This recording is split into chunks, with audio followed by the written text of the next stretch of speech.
नमस्कार मित्रों, आज हम प्रेमचंद के बारे में आपसे कुछ बातचीत करेंगे।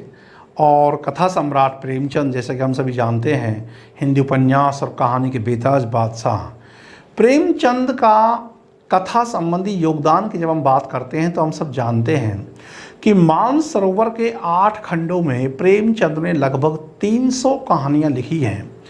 और प्रेमचंद ने जीवन के हर पक्ष पर, विशेषकर दलित जीवन की हम बात करें या किसान जीवन की बात करें, किसान जीवन पर कितनी महत्वपूर्ण कहानी उन्होंने लिखी। पूस की रात, जिसको रामविलास शर्मा ने गोदान का लघु संस्करण भी कहा है। और दलित जीवन की बात करें तो ठाकुर का कुआं, सदगति जैसी कहानियाँ, कफन जैसी कहानियाँ महान दलित चेतना की कहानियाँ हैं। इस प्रकार की कहानियाँ जो दलित जीवन को, किसान जीवन को, मजदूर जीवन को, बाल मनोविज्ञान को बहुत गहराई से प्रस्तुत करती हैं। हाँ, एक बात जरूर है कि प्रेमचंद ने व्यंग्यात्मक कहानियाँ लिखी हैं, सामाजिक कुछ राजनीतिक कहानियाँ भी लिखी हैं, लेकिन उन्होंने प्राय ऐतिहासिक कहानियाँ नहीं लिखी हैं। एक बार परीक्षा में सवाल आया था कि प्रेमचंद ने प्राय किस प्रकार की कहानियां नहीं लिखी हैं, तो ऐतिहासिक कहानियां, यद्यपि अपवाद है, रानी सैरंद्रा या शतरंज के खिलाड़ी में भी इतिहास का उल्लेख मिलता है, लेकिन प्रेमचंद की जो मूल मनोवृत्ति है वो इतिहास के संदर्भ में तो नहीं रमी है, इसको मानना पड़ेगा। प्रेमचंद ने लगभग 12 उपन्यासों की सृष्टि की है और इन उपन्यासों में उन्होंने न केवल हिंदी उपन्यासों की कर्मभूमि बदली, बल्कि उसका कायाकल्प भी किया। प्रेमचंद से पहले हम देखेंगे कि जासूसी, यारी, ऐतिहासिक और तमाम प्रकार के उपन्यास लिखे जा रहे थे, मनोरंजन प्रधान। लेकिन प्रेमचंद ने कथा साहित्य को, कहानी को और उपन्यास को आम जनजीवन से जोड़ दिया और हिंदी उपन्यास और कहानियों को राष्ट्रीय स्वाधीनता आंदोलन का विषय बनाया। गांधी जी की बहुत बड़ी सोच थी कि हमें स्वराज चाहिए, पर ऐसा स्वराज जो दलितों का, किसानों का, मजदूरों का, अभावग्रस्त पर दलित मानवता का साम्राज्य हो। और इसी सिद्धांत को फॉलो करने वाले हैं प्रेमचंद। प्रेमचंद के जीवन का बहुत बड़ा उद्देश्य रहा है कि किस प्रकार मैं कुछ ऐसे उपन्यास और कहानी लिख दूं कि हम राष्ट्रीय स्वाधीनता आंदोलन के मूल्य को प्राप्त कर सकें। आइए देखिए, इस संदर्भ में हम बात करते हैं प्रेमचंद के उपन्यासों की। प्रेमचंद ने लगभग 12 उपन्यास लिखे हैं और हम सभी जानते हैं कि प्रेमचंद प्रारंभ में उर्दू में उपन्यास लिखते थे और फिर उनका हिंदी में अनुवाद करते थे, और ये प्रारंभ में नवाब राय के नाम से उपन्यास लिखते थे। प्रेमचंद का पहला उपन्यास है असरारे माविद। असरारे माविद इनका उपन्यास हिंदी में देव स्थान रहस्य के नाम से प्रसिद्ध हुआ, और ये देवस्थान रहस्य के नाम से ही प्रकाशित हुआ हिंदी में। उस समय बहुत महत्वपूर्ण पत्रिका छपती थी, आवाज ए खल्क। आवाज ए खल्क पत्रिका में धारावाहिक रूप में प्रेमचंद का यह उपन्यास प्रकाशित हुआ, असरारे माविद। अब आप देखिए कि असरारे माविद जो इनका पहला उपन्यास मैंने आपको बताया, ये किस प्रकार धार्मिक आलोचना को लेकर अवतरित हुआ और किस प्रकार धर्म में किस प्रकार से पाखंडों और आडंबरों के द्वारा मानवीय जीवन का शोषण किया जाता है, किस प्रकार स्त्री का शोषण किया जाता है। और बाद में जयशंकर प्रसाद ने 1929 से प्रकाशित कंकाल उपन्यास में इस धार्मिक शोषण की कलई खोल दी। वो महान आलोचनात्मक यथार्थवादी उपन्यास बना कंकाल। तो इस प्रकार उसके प्रारंभिक बीज हम प्रेमचंद के पहले ही उपन्यास में देख सकते हैं, असरारे माविद। ये आवाज ए खल्क पत्रिका में धारावाहिक रूप में प्रकाशित हुआ था। प्रेमचंद का दूसरा उपन्यास हम देखेंगे, वो है हम खुरमा व हम सबाब। हम खुरमा व हम सबाब 1907 ईस्वी में प्रकाशित हुआ। ये उपन्यास हिंदी में बाद में जिस नाम से प्रकाशित हुआ वो है प्रेमा, अर्थात दो सखियों का विवाह। ये विधवा पुनर्विवाह की समस्या को उठाता है कि एक विधवा के जीवन को जिस प्रकार हमारा सनातनी सोच वाला समाज किस प्रकार उसको पद्दलित कर देता है और उसके जीवन से तमाम रसानुभूति को गायब कर देता है, उस सोच के खिलाफ प्रेमचंद ने विधवा पुनर्विवाह के आदर्श को उठाया है। इस उपन्यास का नाम है हम खुरमा व हम सबाब। इस प्रकार मित्रों हम देखते हैं कि प्रेमचंद का पहला ही उपन्यास धार्मिक आलोचना की श्रेणी का है और दूसरा उपन्यास एक बहुत बड़े सामाजिक मुद्दे को लेकर आता है, तो ये सामाजिक आलोचना का महत्वपूर्ण उपन्यास बनता है। इसी कड़ी में इनका अगला उपन्यास आता है, वो है कृष्णा। और इस उपन्यास में प्रेमचंद ने स्त्री के आभूषण प्रेम की समस्या को उठाया है। और हम सभी जानते हैं साहित्य के विद्यार्थी कि बाद में 1931 ईस्वी में प्रेमचंद का उपन्यास छपता है गबन। और उस गबन उपन्यास में जालपा के माध्यम से स्त्री जीवन में जो आभूषण प्रेम की समस्या होती है और वो कितनी विडंबनाओं को पैदा कर सकती है, उस पर विस्तार से प्रेमचंद ने गबन उपन्यास में कलम चलाई है। लेकिन अपने जीवन के प्रारंभिक दिनों में उन्होंने यह समस्या कृष्णा उपन्यास में ही उठा दी है। जैसे कि मैंने आपको कुछ समय पहले बताया था कि प्रेमचंद की मनोवृत्ति साहित्य लेखन के इतिहास में नहीं रमी है। इस संदर्भ में इनका एक उपन्यास रूठी रानी लगभग 1907 ईस्वी में प्रकाशित हुआ ऐतिहासिक श्रेणी का एक असफल उपन्यास है। प्रेमचंद इस उपन्यास में ज़्यादा कुछ नहीं दे पाए। इसके पश्चात हम आगे बात करते हैं और प्रेमचंद का बहुत महत्वपूर्ण उपन्यास आता है जिसका नाम है सेवा सदन। सेवा सदन उपन्यास 1918 ईस्वी में प्रकाशित हुआ। ध्यान रहे 1916 का कई बार भ्रम होता है, लेकिन 1918।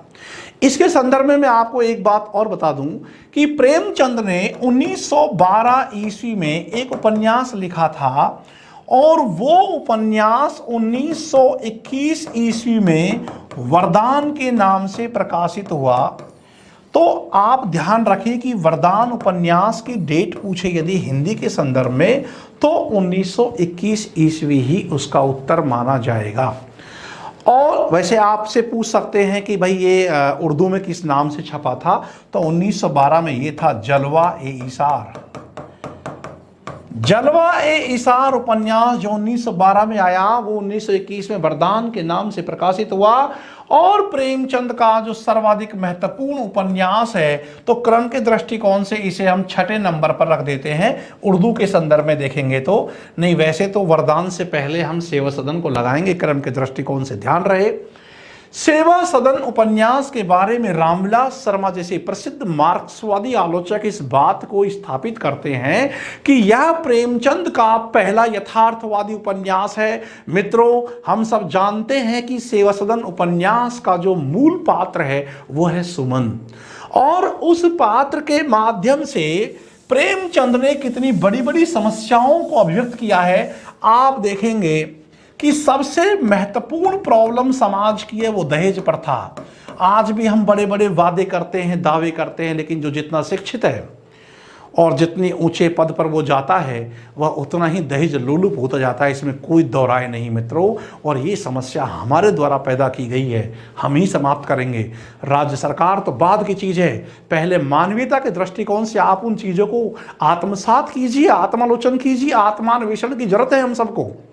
तो आप देखिए कि दहेज नहीं होता है, दहेज लेने की जो कुप्रथा है, दहेज किसी सभ्य घर में नहीं है, तो फिर होगा क्या? शादी नहीं होगी बच्ची की, शादी नहीं होगी तो क्या होगा? अनमेल विवाह, अनमेल विवाह होगा। प्रेमचंद के आप किसी भी उपन्यास को उठा करके देख सकते हैं, आपको पहली लाइन और उसकी अंतिम लाइन चौंका देगी, पाठक सोचने के लिए मजबूर हो जाता है। प्रेमचंद के सेवा सदन उपन्यास का पहला ही वाक्य है कि लोग अपनी बुराइयों पर पछताते हैं, लेकिन दरोगा कृष्णचंद्र अपनी भलाइयों पर पछता रहे हैं। पाठक स्तब्ध रह जाता है कि अरे प्रेमचंद कहना क्या चाह रहे हैं। और वो दरोगा कृष्णचंद्र जो सुमन के पिता हैं, वो जीवन में कभी रिश्वत नहीं लेते हैं तो पैसा इकट्ठा नहीं कर पाते हैं। अब उसकी पुत्री युवा हो गई है, उसके पास दहेज देने के लिए पैसे नहीं है, और इसी उधेड़बुन में वो इस जीवन की लीला से मुक्ति पा जाता है। और फिर सुमन की माता को जहाँ शादी करनी पड़ती है, वो एक वृद्ध व्यक्ति है और वृद्ध व्यक्ति से विवाह होता है, तो परिवार में संशय और बहुत सारी समस्याएं पैदा हो जाती है। तो हम देखेंगे कि जो विधवा समस्या है उसके बारे में तो हमने बात की थी कि वो उनके उपन्यास में हम खुरमा हम सवाब में है। लेकिन यदि यहाँ पर हम पूछेंगे कि भाई सेवा सदन उपन्यास की मूल समस्या क्या है, तो हम कहेंगे वैश्या जीवन। आप कहोगे फिर आपने ये क्यों लिखा, यहाँ से प्रॉब्लम क्रिएट होनी शुरू होती है। दहेज प्रथा भी इसके केंद्र में है, लेकिन दहेज प्रथा सबसे ज़्यादा निर्मला उपन्यास के केंद्र में है, इसलिए इसमें वैश्या जीवन की समस्या आएगी। क्योंकि वैश्या जीवन भी दहेज प्रथा से पैदा हुआ अनमेल विवाह, अनमेल विवाह से पैदा होता है संशय और अविश्वास, संशय व अविश्वास पैदा होता है, और इसकी अंतिम परिणति है स्त्री का गृह निष्कासन, और स्त्री के गृह निष्कासन की फिर अगली जो परिणति है वो है वैश्या जीवन। तो स्त्री जब घर से निकल जाएगी तो सब कहलाने वाले इस समाज में उसके लिए कोई स्थान नहीं है, दाल मंडी आबाद होगी। दाल मंडी से मेरा मतलब वैश्यालय जो स्थान है उसको दाल मंडी के रूप में स्थापित किया है इस उपन्यास में। तो इस उपन्यास की जो मुख्य समस्या है वो है वैश्या जीवन की समस्या। तो इस प्रकार प्रेमचंद ने यहाँ यथार्थवाद का एक रूप दिखलाया है, हालांकि अपने आदर्शवाद के द्वारा उस समस्या का हल तो कर दिया है। और प्रेमचंद के बारे में हंसराज रहवर ने एक बहुत अच्छी बात कही है कि प्रेमचंद किसी भी समस्या को बड़े यथार्थवादी ढंग से उठाते हैं, लेकिन अंत तक आते आते उन पर आदर्शवाद हावी हो जाता है और वो आदर्शवाद का मुलम्मा लगा देते हैं और रचना कमजोर हो जाती है। तो इस दृष्टिकोण से लेकिन हमको ये भी जरूर ध्यान रखना है कि जो सेवा सदन इनका उपन्यास है वो रामविलास शर्मा की नज़रों में इनका पहला यथार्थवादी उपन्यास है, ये आपको ठीक से याद रखना है। इस संदर्भ में हम आगे बढ़ते हैं और देखते हैं कि प्रेमचंद का जो अगला उपन्यास है जो सेवा सदन के बाद डिस्कस करते हैं कि 1922 ईस्वी में इनका एक उपन्यास छपता है प्रेमाश्रम। हालांकि प्रेमाश्रम उपन्यास पहले गौसी ए आफिमत के नाम से छप चुका था 1921 में ही, लेकिन 1922 में प्रेमाश्रम के नाम से प्रकाशित हुआ और ये किसान जीवन पर लिखा गया प्रेमचंद का पहला उपन्यास है। आप लोग ध्यान रखना, प्रेमचंद ने किसान जीवन पर 3 उपन्यास लिखे हैं, पहला प्रेमाश्रम, दूसरा कर्मभूमि और तीसरा अंतिम महाकाव्यात्मक उपन्यास गोदान। तो 1922 में प्रेमाश्रम उपन्यास आया और आप ध्यान रखें इस बात का कि 1921 ईस्वी में जब अवध में बाबा मदारी पासी और बाबा रामचंद्र के नेतृत्व में अवध के किसानों ने एक आंदोलन प्रारंभ कर रखा था, उस समय स्वयं जवाहरलाल नेहरू ने प्रेमाश्रम उपन्यास की 1.25 लाख प्रतियां किसानों में वितरित की थी। मित्रों, आपको ध्यान रखना चाहिए कि ये हिंदी का पहला राजनीतिक उपन्यास माना जाता है। प्रेमाश्रम स्वयं प्रेमचंद का ये पहला राजनीतिक उपन्यास है, हिंदी साहित्य का पहला राजनीतिक उपन्यास है और प्रेमचंद का किसान जीवन पर लिखा गया पहला उपन्यास है प्रेमाश्रम। इसका उर्दू नाम पूछ सकते हैं तो आपको उत्तर देना होगा गौसी ए आफिमत। इसके बाद आप देखेंगे 1923 और 24 में डिस्कस करने वाली कोई चीज़ नहीं है, लेकिन 1925 ईस्वी में प्रेमचंद का एक उपन्यास आता है जिसका नाम है रंगभूमि। रंगभूमि का सूरदास पात्र बेहद प्रसिद्ध है। क्यों जीत की तुझको इच्छा, क्यों हार की तुझको चिंता, क्यों दुख से नाता जोड़े, भाई क्यों रण से मुंह मोड़े। इन पंक्तियों को वो लगातार गाते रहते हैं। इतनी प्रेरणादायी पंक्तियां हैं कि छात्र जीवन में मैं स्वयं इन पंक्तियों को दीवार पर लिखकर इनसे मोटिवेशन लिया करता था, प्रेरणा लिया करता था। जीवन में कभी हार तो माननी ही नहीं चाहिए, टूटना लेकिन तुरंत उठ करके तन के खड़ा हो जाना, ये मनुष्य की जीवंतता की पहचान है। तो इस प्रकार संघर्ष करने की सीख मिलती है। ये प्रसिद्ध गांधीवादी उपन्यास है। हालांकि ये प्रारंभ में उर्दू में चौगान ए हस्ती के नाम से प्रकाशित हो गया था, चौगान ए हस्ती, और बाद में ये रंगभूमि के नाम से प्रकाशित हुआ। ये प्रसिद्ध गांधीवादी उपन्यास तो है ही, क्योंकि सूरदास पर पूरी की पूरी छाप गांधीवाद की है, लेकिन ध्यान रहे ये हिंदी साहित्य का राष्ट्रीय चेतना का उपन्यास है। और किस प्रकार बढ़ते उद्योगों से गांधी जी चिंतित थे और चाहते थे कि ग्रामीण कुटीर उद्योगों को स्थान मिलना चाहिए। आप इसमें देखेंगे कि किस प्रकार फैक्ट्रियों के खिलाफ एक अंधा सूरदास संघर्ष करता है। मित्रों देखिए हिंदी में अब कैसे नायक होने लगे। यदि साहित्य का कोई लोकतंत्र होता है तो उसे उपन्यास स्थापित करता है। सूरदास जो वृद्ध है, वह सूरदास जो दलित है, वह सूरदास जो अंधा है, और वह सूरदास जो भिखारी है। संसार की 4 महान कमजोरियां उसके अंदर है, लेकिन उसका नायकत्व जिंदा है।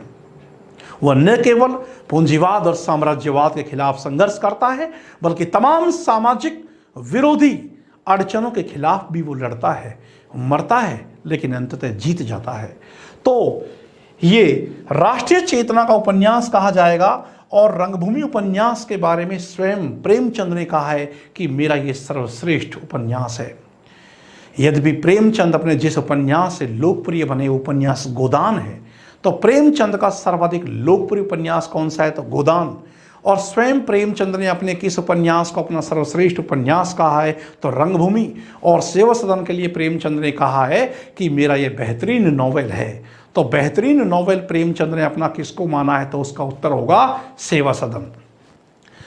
इस संदर्भ में हम आगे बढ़ते हैं तो अगला उपन्यास देखते हैं कि 1926 ईस्वी में इनका कायाकल्प उपन्यास प्रकाशित हुआ, और ये देवनागरी हिंदी में सीधे सीधे लिखा गया प्रेमचंद का पहला उपन्यास है। ध्यान रखना, इससे पहले प्रेमचंद उर्दू में लिखते थे, फिर उसको हिंदी में अनुदित करते थे, लेकिन ये सीधे सीधे देवनागरी हिंदी में लिखा गया इनका पहला उपन्यास है कायाकल्प। उपन्यास शिल्प और संवेदना के दृष्टिकोण से बहुत कमजोर रचना है। इसमें पुनर्जन्म जैसे और बहुत ही सारी अलौकिक घटनाएं मिलती है। यदि ये प्रेमचंद के नाम से उपन्यास ना मिले तो हमको छांटने में दिक्कत हो जाएगी कि इस उपन्यास के रचनाकार क्या वाकई प्रेमचंद है। इस उपन्यास की एक और विशेषता है कि इस समय स्वाधीनता आंदोलन के संदर्भ में अंग्रेजों की फूट डालो राज करो की नीति के तहत जो अंग्रेजों ने हिंदू और मुसलमानों के सांप्रदायिक उन्माद फैला दिए थे, तो हम देखते हैं कि हिंदू और मुसलमानों की जो सांप्रदायिक समस्या है वो बड़े स्तर पर यदि किसी उपन्यास में देखने को मिलती है प्रेमचंद के यहाँ, तो उस उपन्यास का नाम है कायाकल्प। 1927 ईस्वी में प्रेमचंद का निर्मला उपन्यास प्रकाशित होता है, जिसकी प्रधान समस्या है वो है दहेज प्रथा और अनमेल विवाह। दहेज प्रथा व अनमेल विवाह ये बहुत ही मार्मिक उपन्यास है, और इसका अंत तक कोई आदर्शवाद देखने को यहाँ नहीं मिलता है। प्रेमचंद ने इस उपन्यास का अंत किया है कि जिस प्रकार संध्या होते समय पक्षी अपने घोंसलों की तरफ आ जाते हैं, उसी प्रकार निर्मला के देह रूपी पिंजरे से उसके प्राण रूपी पक्षी निकल जाने के लिए फड़फड़ा रहे थे। इस दृष्टिकोण से रामविलास शर्मा ने निर्मला उपन्यास को प्रेमचंद का पहला शुद्ध यथार्थवादी उपन्यास कहा है। ध्यान रखना, प्रेमचंद का पहला यथार्थवादी उपन्यास कौन सा है? तो उत्तर है सेवा सदन।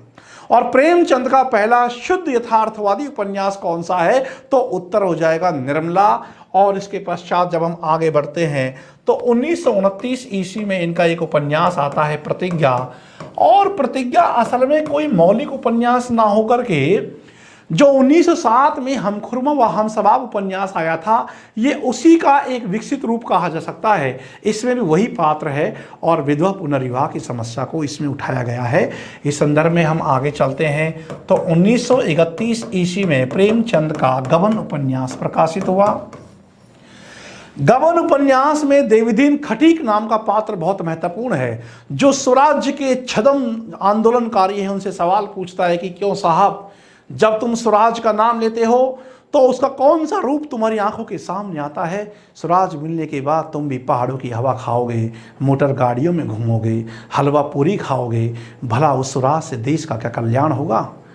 आज भी देवीदीन का प्रश्न निरुत्तर है, और देवीदीन की आशंका आज भी हम कह सकते हैं कि 100% सच साबित हुई है।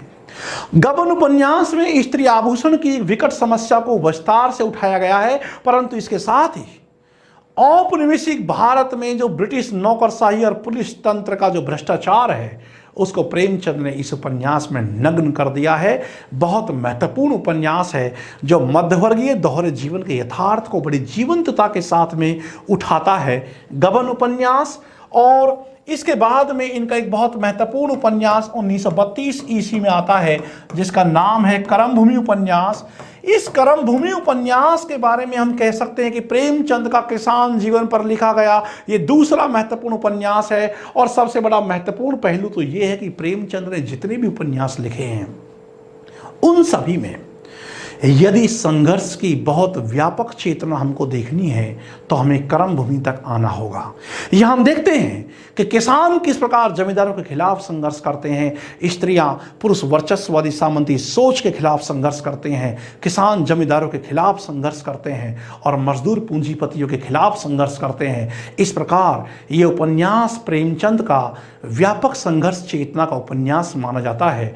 एक बार परीक्षा में क्वेश्चन आया था कि प्रेमचंद ने अपने किस उपन्यास में दलितों के मंदिर प्रवेश के प्रश्न को विस्तार से उठाया है, तो उस उपन्यास का नाम होगा करमभूमि। और इसके पश्चात प्रेमचंद का एक महान उपन्यास आता है 1936 में गोदान।